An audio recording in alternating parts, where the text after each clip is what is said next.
नमस्कार। बिहार सरकार के द्वारा कराए गए जातीय जनगणना के आंकड़े सामने आने के बाद इसकी विश्वसनीयता को लेकर लगातार सवाल खड़े किए जा रहे हैं। कहा जा रहा है कि बिहार सरकार के द्वारा जो जातीय जनगणना कराए गए हैं वो कहीं न कहीं राजनीति से प्रेरित है और उस आंकड़े से छेड़छाड़ की गई है। इसी को लेकर अभी तक कई राजनीतिक पार्टियों के द्वारा विरोध प्रदर्शन किया गया है। ये कहा गया है कि जो बिहार सरकार है वो किसी मकसद के तहत इस जातीय जनगणना को कराने का कार्य किया है। आज सासाराम के संग्रहालय के सामने अखिल भारतीय ब्राह्मण महासभा के द्वारा धरना दिया जा रहा है और आरोप लगाया जा रहा है कि सरकार ब्राह्मणों की जनसंख्या को कम कर दिखाने की कोशिश की है और उसके पीछे उसका सरकार की जो है राजनीतिक स्वार्थ छिपी हुई है और इसी स्वार्थ के लिए सरकार के द्वारा ब्राह्मणों की जनसंख्या को कम करके दिखाया जा रहा है। धरना प्रदर्शन को लगातार यहाँ के लोगों के द्वारा संबोधित किया जा रहा है और सरकार को इस जातीय जनगणना के लिए कटघरे में खड़ा करने की बात कही जा रही है। हमारे साथ अभी ब्राह्मण सभा से जुड़े हुए कुछ लोग हैं जिनसे बात कर जानने की कोशिश करेंगे कि आज का जो कार्यक्रम है उसके पीछे का उद्देश्य क्या है और इस कार्यक्रम के माध्यम से आप क्या बताने की कोशिश कर रहे हैं। सर, आज जो धरना प्रदर्शन किया जा रहा है क्या मकसद है? देखिए, हमारे समाज के ब्राह्मण समाज के हम लोग के सरकार जो सर्वेक्षण जातीय कराई है उस सर्वेक्षण में हम लोग की जनसंख्या को कम आंका गया है। तो कहीं ना कहीं सरकार की मंशा है हमारे समाज के लोगों को की भागीदारी हमारे राज्य सरकार कम देना चाहती है। इस मंशा से उन्होंने जातीय जनगणना में हमारे समाज के जनसंख्या को छुपाने का काम किए हैं। अच्छा, जातीय जनगणना को लेकर टीम बनाई गई थी, अलग अलग टीमों का गठन किया गया था। टीम के रिपोर्ट के आधार पर जो भी आंकड़े सामने आए उसको सरकार के स्तर से जारी किया गया। फिर आपको कैसे लगता है कि सरकार के स्तर से उसमें छेड़छाड़ की गई होगी? देखिए, इस विषय पर मैं एक बात कहना चाहूँगा कि मेरा करगहर प्रखंड में कनक सिमरिया ग्राम है और मेरे परिवार के कुछ लोग 10-12 लोग बाहर सर्विस करते हैं। तो जब मैं गांव पर आया तो उनका घर बंद था केवाड़ी, तो उनका आकलन करके वो लोग नहीं ले गए। तो हमें बताया गया, तो मैं प्रखंड स्तर के कर्मचारियों को जाकर पूछा कि भाई ये उनका क्यों मकान छोड़ा गया। तो उन लोगों ने बताया कि वहाँ वो लोग का केवाड़ बंद था, इसलिए वो हम लोग का गिनती कोई नहीं करा पाया।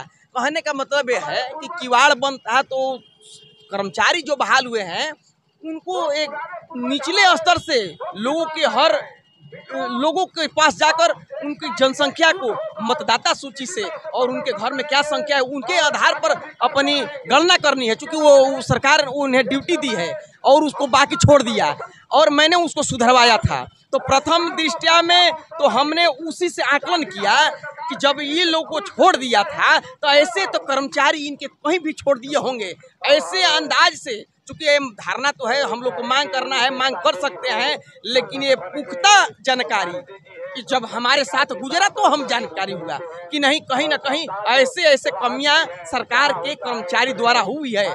तो मैं सरकार से निवेदन ये करना चाहूँगा कि जब ऐसे त्रुटि हुई है तो इसको कराएं, वो गणना कराएं, लेकिन इस पर पुनः विचार करें कि जो लोग छूटे हैं, किसी भी जाति के लोग छूटे हैं, उनको सही गणना करें ताकि सरकार की आंकड़ा स्पष्ट हो और कोई भी आरोप न लगा सके सरकार से। आपको लगता है कि केवल ब्राह्मणों के साथ इस तरह से भेदभाव की गई है कि अन्य जातियों के साथ भी इस तरह से हुआ है? देखिए, ये सरकार के कर्मचारी जब हमारे घर छोड़ सकते हैं तो अदर जाति के लोगों को भी छोड़ सकते हैं।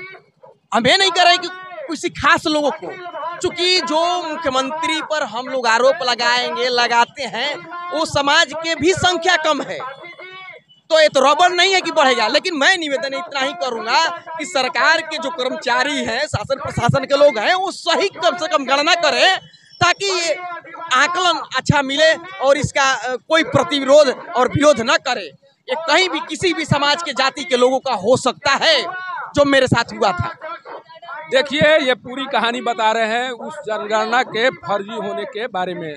जिस विश्वसनीयता की बात कही जा रही है उस विश्वसनीयता के बारे में ये पूरी जानकारी दे रहे हैं और कह रहे हैं कि जब हमारे परिवार के साथ इस तरह की बात की गई है तो अन्य परिवारों के साथ इस तरह से बात की गई होगी और निश्चित तौर पर इन्हें लगता है कि ये जो आंकड़े जारी किए गए हैं वो कहीं न कहीं अविश्वसनीय है और इस आंकड़े के आधार पर कहीं न कहीं ब्राह्मण की जो भागीदारी सामने आने की बात हो सकती थी, उस दावेदारी को खारिज करने की कोशिश सरकार के स्तर से की गई है। सर, आप भी धरने में आए हैं, धरना में ही आए हुए हैं आप, क्या नाम हुआ?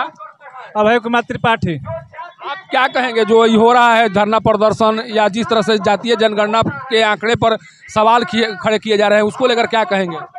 जातिगत जनगणना एकदम गलत है। वोट के चक्कर में नीतीश कुमार ब्राह्मणों को दबाया गया है ना। और लोग सोच रहे हैं कि वोट लेकर होगा, तो ब्राह्मण जिसमें नहीं चाहेंगे वह काम ही नहीं होगा। पूजा से लेकर श्राद्ध तक है ना, यह सरकार तक, नरेंद्र मोदी तक जाना चाहिए कि ब्राह्मणों के साथ पूरा देश में ऐसा क्यों हो रहा है और खासकर बिहार में ऐसा क्यों हुआ है। बस केवल वोट के राजनीति में कम करने के लिए कि ब्राह्मणों का कोई वोट नहीं है, इसलिए ब्राह्मणों को जाति में छिपाया गया है। अच्छा, आपको लगता है कि जितने भी ब्राह्मण समाज के लोग हैं उन्हें हाशिए पर लाने की कोशिश हो रही है, आपको लग रहा है? हाँ हाँ, एकदम हाशिए पर लाने की कोशिश हो रहा है। कारण क्या है इसके पीछे? इसके पीछे कारण बहुत है। पहले तो जनसंख्या में कम है हम लोग, कम और दिखा दिया है। आप जो ब्राह्मण समाज परसेंटेज एकजुट नहीं है उसका फायदा उठा रहे हैं, इसलिए ब्राह्मण सभा का हम लोग उद्घाटन में जातिगत जाति के लेकर हम लोग एक हुए हैं। लेकिन राहुल गांधी तो कहते हैं कि जितने प्रशासनिक पद हैं भारत में, उन पदों पर अधिकतर सवर्ण और उसमें ब्राह्मण समाज के लोग भरे हुए हैं। उनका तो इस तरह का कहना है, आप कह रहे हैं कि हमारी जनसंख्या कम है इसलिए लोग हमारे साथ भेदभाव कर रहे हैं। नहीं, जो भी किया है वो केवल आरक्षण के नाम पर किया है कि हमारी सरकार बचे रहे। ब्राह्मणों को कोई अभी चांस नहीं दिया है। देखिए, सभी अपने अपने से तर्क दे रहे हैं और जिस तरह से इन लोगों के द्वारा कहा जा रहा है, सर आप भी कुछ कहेंगे इस पर? देखिए, जितने लोग हैं उनका अपना अपना एक तरह से तर्क है, दावा है और उनके स्तर से बताने की कोशिश की जा रही है कि किस तरह से ब्राह्मणों के साथ भेदभाव बिहार सरकार के द्वारा की जा रही है, खासकर जातीय जनगणना के माध्यम से। लेकिन सबसे बड़ा सवाल है कि आखिर इसके लिए जिम्मेवार कौन है? क्या वाकई में ब्राह्मण को अब राजनीतिक हाशिए पर ला दिया गया है? क्या वाकई में ब्राह्मणों की जनसंख्या पहले से अब कम होने लगी है? और होने लगी है तो इसके पीछे का कारण क्या है, इसे भी जानना बहुत बेहद जरूरी है। कारण कि बिहार सरकार के द्वारा जारी जातीय जनगणना के आंकड़े के अनुसार करीब 0.7% जो संख्या है, जनसंख्या है, वो कम हुई है। जो 31 में जनगणना हुई थी उसके बाद से जो जातीय जनगणना हुई है उसके अनुसार ब्राह्मणों की संख्या पहले से कम हुई है और इस कमी के पीछे के कारण शायद नहीं बताए गए हैं और यही ब्राह्मण समाज के लोग जानना चाह रहे हैं कि आखिर इसके पीछे का कारण क्या है। आखिर ब्राह्मणों की संख्या लगातार कम क्यों हो रही है? क्या वाकई में ब्राह्मणों के द्वारा जातीय जो फैमिली प्लानिंग है उसको अपनाया जा रहा है, सरकार की नीतियों के अनुसार उस पालन किया जा रहा है और उसी का असर है या कोई दूसरा कारण है या पलायन हो रहा है? ये क्या कारण है जिस कारण से ब्राह्मणों की संख्या लगातार गिरती जा रही है? इसके कारण को जानना बेहद जरूरी है। नहीं तो जिस तरह से कुछ खास समुदायों की संख्याओं में वृद्धि हो रही है और ब्राह्मणों की संख्या लगातार गिरती जा रही है, एक चिंता का विषय है और इस चिंता के विषय को समझना बेहद जरूरी है। सासाराम से पब्लिक न्यूज के लिए सत्येंद्र चौबे की रिपोर्ट।